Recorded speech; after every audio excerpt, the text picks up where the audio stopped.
Buenos días, amigos. Si hoy tienes más de 60 o 65 años y creciste en una España distinta, siéntate, porque esto te va a sonar. Espera, ¿ya notas el frío en la cara? ¿El vaho saliendo de la boca al amanecer? Vamos allá. Muchos de nosotros empezábamos el día antes de que saliera el sol, pero no todo era sufrimiento. Había algo especial en aquellos caminos. La sensación de libertad, las conversaciones a media voz, las primeras risas del día. ¿Te acuerdas de cuando un compañero contaba un chiste malo y todos reíamos igual, solo para entrar en calor? Salías de casa con la madre detrás diciéndote: «Abrígate bien, hijo, y no te manches la bata». Porque sí, aunque las historias de barro y frío sean verdad, también estaba ese detalle tierno. Una madre ajustándote la bufanda, metiendo un trozo de pan con chocolate en el bolsillo, por si te entra hambre. La cartera pesaba un mundo, de cartón duro o madera, con el bocadillo envuelto en papel de estraza, la enciclopedia Álvarez heredada de hermanos y primos, y el lápiz mordido por la punta. Pero aquel peso también significaba algo. Vas a aprender. Y ahora viene lo bueno. El camino no era solo barro y hielo. A veces jugábamos a quién llegaba antes a la fuente, o a tirar piedras intentando acertar en una rama concreta. En primavera buscábamos flores, en otoño castañas. Siempre había algún compañero que aparecía con un balón hecho de trapos, y acabábamos chutándolo durante un buen tramo del camino. En mi pueblo, en Ávila, había un puente de madera que crujía. Sí, daba miedo cuando el río iba crecido. Pero también era el lugar donde las niñas con trenzas competían a ver quién saltaba más fuerte para hacerlo sonar. Y nosotros detrás, claro. Llegábamos al colegio empapados, sí, pero también con energía. La maestra, doña Carmen, muchas veces decía: «Venga, acercaos a la estufa, que parecéis pollitos mojados». No lo decía enfadada, lo decía con cariño. Esa parte también hay que recordarla. ¿Te acuerdas? Ese momento en que entrabas y sentías el aire caliente por primera vez. Ese alivio. Ese olor a ropa húmeda secándose, a leña, a tinta. Dime la verdad. ¿Cuántos kilómetros hacías tú? ¿Pero también recuerdas las risas, los juegos, las bromas del camino? Escribe abajo tu pueblo y tu recuerdo. Porque no todo era dureza. También hubo mucha vida entre aquellos pasos. Entrar al aula era como cruzar una frontera invisible. Espera. ¿Recuerdas ese olor a tiza recién rota, a cuadernos húmedos por la lluvia, a botas embarradas secándose junto a la estufa? Era el olor de nuestra infancia, el olor de un tiempo que ya no vuelve. La clase empezaba siempre igual. El murmullo bajaba, alguno soltaba un chiste exagerado, y luego se oían los pasos del maestro en el pasillo. Pero antes de que él entrara, ahí pasaban cosas. Los chicos siempre hacíamos alguna travesura rápida. Uno imitaba la tos de don Manuel, otro dibujaba un bigote en la pizarra, y el más valiente hacía como que explicaba la lección con un puntero invisible. Todos nos aguantábamos la risa, con esa sensación de: si nos pillan, estamos perdidos. Las niñas, mientras tanto, vivían su propio mundo. Trenzas bien hechas, cuadernos rubio impecables, cintas de colores y ese cuidado especial que solo ellas tenían para mantener todo en orden. ¿Te acuerdas de aquellas tapas duras y rosadas del rubio? Más de una llegaba orgullosa diciendo: «Mira qué letra», después de practicarla media tarde con su madre. Y ahora viene lo bueno. La maestra, porque muchas veces era maestra, tenía un modo particular de imponer respeto. Doña Isabel, por ejemplo, no levantaba la voz, solo decía: «Chicos», y el silencio caía de golpe. Pero cuando explicaba historia o ciencias, hablaba con una pasión tan grande que, sin darnos cuenta, hasta los más inquietos escuchábamos con atención. Los materiales eran humildes, sí, pero eso nos hacía ingeniosos. Un mapa de España medio arrugado, una pizarra que chirriaba, un puntero de madera que imponía más que 1000 palabras. Cuando faltaban colores, mezclábamos tiza con un poco de agua. Cuando el libro no alcanzaba, lo compartíamos de 2 en 2, o de 3 en 3. Y aún así, o precisamente por eso, aprendíamos a valorar cada página. ¿Te acuerdas de las lecturas en voz alta? Los chicos competíamos sin admitirlo. ¿Quién leía más claro? ¿Quién se equivocaba menos? ¿Quién lo hacía como un hombre? A veces la voz temblaba, otras corríamos demasiado. Pero cuando alguien lo hacía bien, todos asentíamos con un orgullo silencioso. Y claro, también estaban los recreos, ese mundo aparte. Niños corriendo tras un balón de trapo, niñas saltando a la comba, un grupo cambiando cromos, otro jugando a las canicas. Ese recreo breve nos daba la vida. La disciplina existía, sí, pero también existía la ternura. Maestros duros, maestras pacientes. Y siempre alguien que te decía al oído: venga muchacho, que tú puedes. Dime, ¿qué recuerdas tú más? ¿La risa contenida antes de que entrara el maestro? ¿El olor a tiza? ¿O aquel compañero que siempre tenía una broma lista? Cuéntalo abajo. Tu recuerdo también forma parte de esta historia. La disciplina. Esa palabra que hoy provoca debates eternos. Pero espera.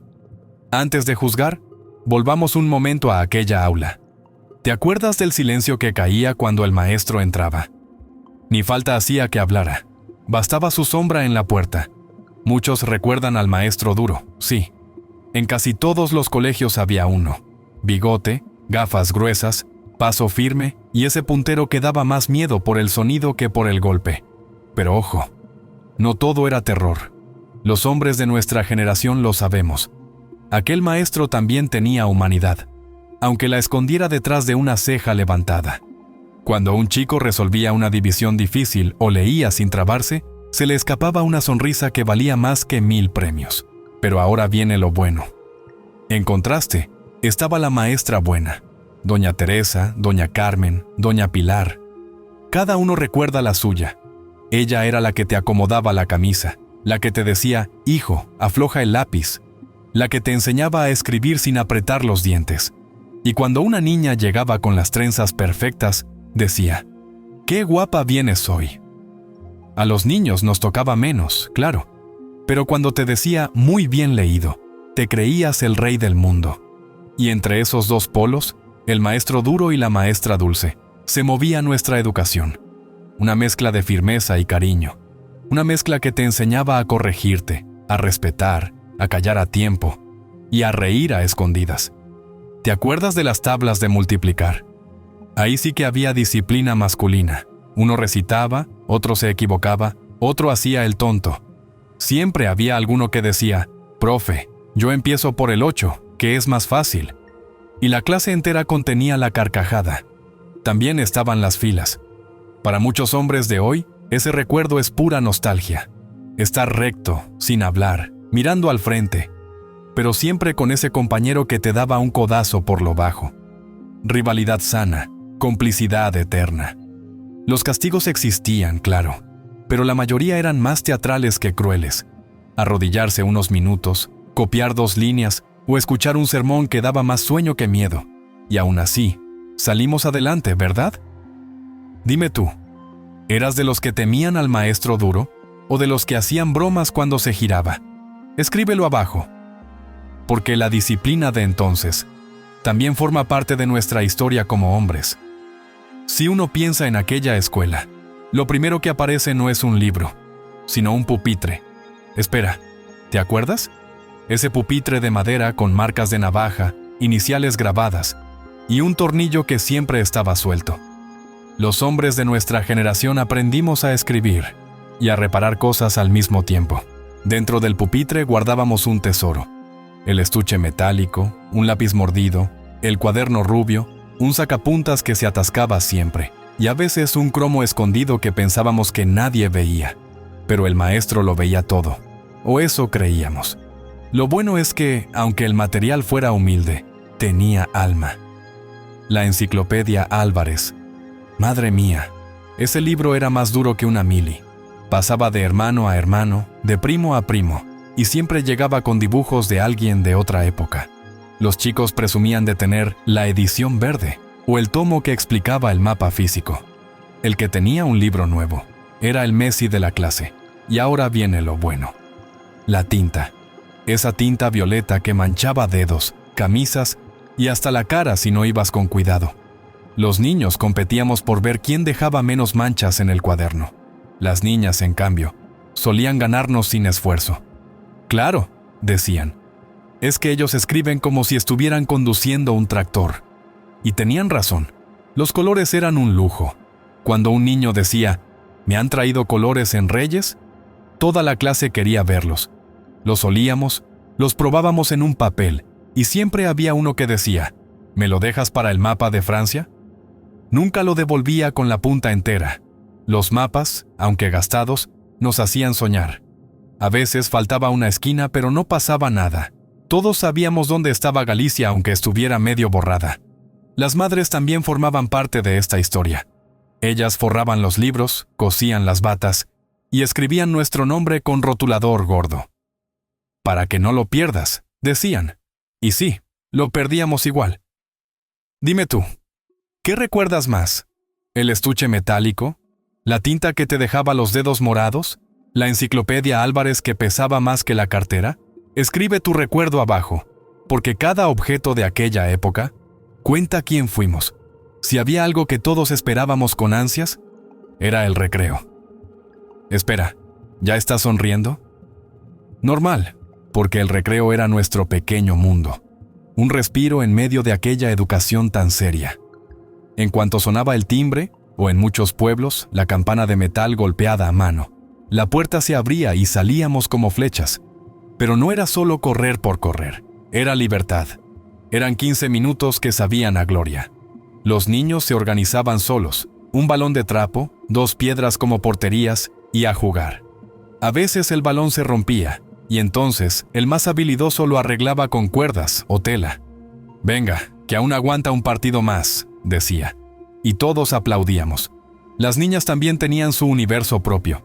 La comba, la goma, los juegos de palmas, las canciones. ¿Te acuerdas de aquellas melodías que todas sabían de memoria? Al pasar la barca, pim, pom, fuera. Y mientras jugaban, las trenzas se movían al ritmo, los lazos brillaban al sol, y a veces se escapaba alguna carcajada contagiosa. Había otros juegos más tranquilos, los cromos, las canicas, los recortables, los soldaditos. Cada niño tenía su pequeña colección, y siempre había uno que hacía trueques como si fuera un comerciante veterano. «Te doy este cromo repetido por ese de la farola. ¿Trato hecho?» Y claro, trato hecho. Y ahora viene lo bueno. Los recreos también eran el lugar donde nacían amistades que duraban toda la vida. Compartíamos bocadillos, pan con chocolate, chorizo, mortadela, y aunque fueran pequeños, sabían a festín. Las madres los preparaban con cariño, algunas incluso envolviéndolos en papel de periódico. «Para que no lo pierdas», decían. Y por supuesto, lo perdíamos igual. A veces, la maestra se asomaba a la puerta para vigilarnos. Doña Carmen, por ejemplo, siempre lo hacía con media sonrisa. Y cuando veía a 2 niñas saltando a la comba sincronizadas, comentaba, «¿Qué arte tenéis, hijas?». Era su manera de decir que estaba orgullosa. ¿Te acuerdas de cuando el recreo parecía eterno? Cuando un balón era suficiente para 20 niños. Cuando una goma era suficiente para 10 niñas. Cuando un simple rayo de sol convertía el patio en una fiesta. Y luego, claro, venía el final del recreo. Ese momento en que el maestro levantaba la mano y todos corríamos a formar fila, sin que nadie nos obligara. Era otra época, otra forma de entender el respeto. Dime, ¿qué recuerdas tú más? ¿El balón, las canicas, la goma, la comba? ¿O esas risas que aún hoy, tantos años después, te acompañan? Escribe tu recuerdo abajo. Porque los recreos no fueron solo juegos, fueron los latidos de nuestra infancia. La educación de entonces tenía normas claras, pero también tenía alma. Espera, no te vayas solo al recuerdo del castigo o del maestro severo. Vamos a mirarlo con equilibrio, como realmente era. Sí, había reglas: formar fila, entrar en silencio, levantar la mano para hablar. Pero para la mayoría de nosotros, aquello no era una carga, era simplemente la vida. ¿Te acuerdas de cómo todos sabíamos qué tocaría después sin que nadie lo dijera? En muchas escuelas, la jornada empezaba con una pequeña rutina que hoy nos parecería casi un ritual. Notas de música, lectura, una oración breve o una frase de la maestra para arrancar el día.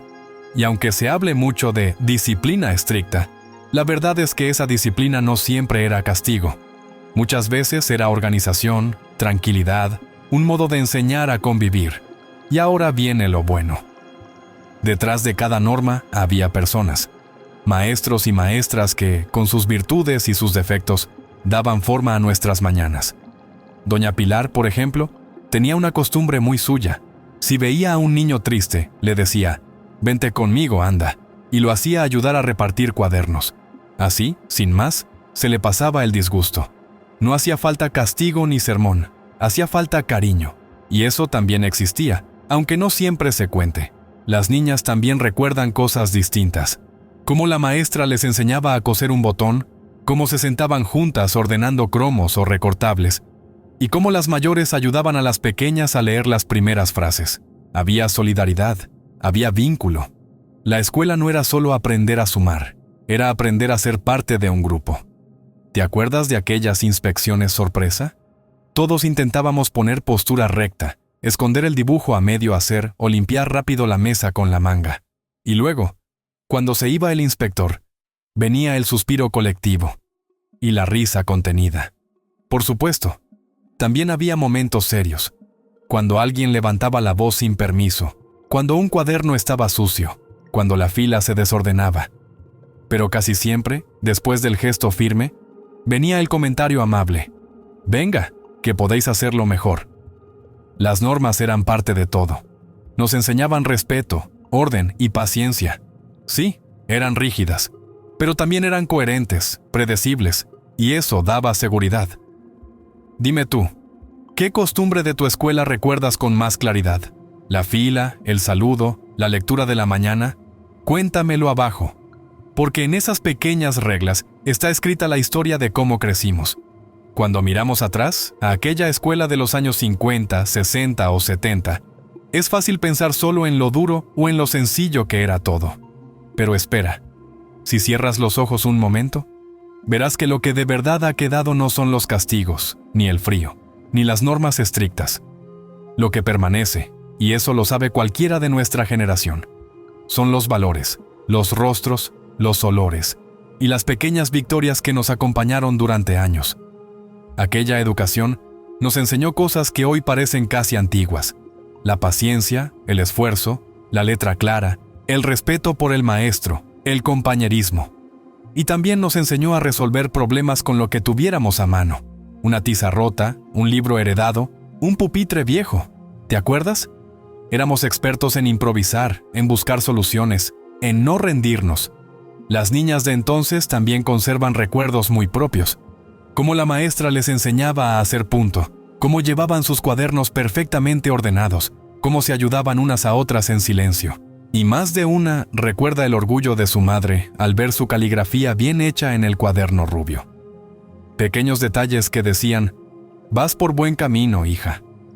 Los niños, por su parte, recuerdan además las primeras bromas, las primeras amistades, la emoción de estrenar un lápiz nuevo o el respeto casi sagrado que imponía el maestro. Pero incluso allí, entre reglas y métodos serios, había espacio para la risa, el compañero que imitaba la voz del profesor, la trenza rebelde que no dejaba de moverse, la mancha de tinta que todos fingíamos no haber visto. Y ahora viene lo bueno. Con el tiempo descubrimos que aquella escuela, con todas sus limitaciones, nos preparó para algo más que exámenes. Nos preparó para la vida, para trabajar duro, para valorar lo poco, para salir adelante sin que nadie nos regalara nada. El mundo ha cambiado, sí, pero ese núcleo, esa columna vertebral que se formó en aquellas aulas, sigue ahí. Hoy, cuando enseñamos algo a nuestros hijos o nietos, sin darnos cuenta repetimos gestos, palabras y maneras de aquellos maestros y maestras que marcaron nuestra infancia. Ese es el verdadero legado. Dime tú, ¿qué es lo que más agradeces de aquella escuela? ¿La disciplina? ¿Los amigos? ¿La maestra que te enseñó a leer?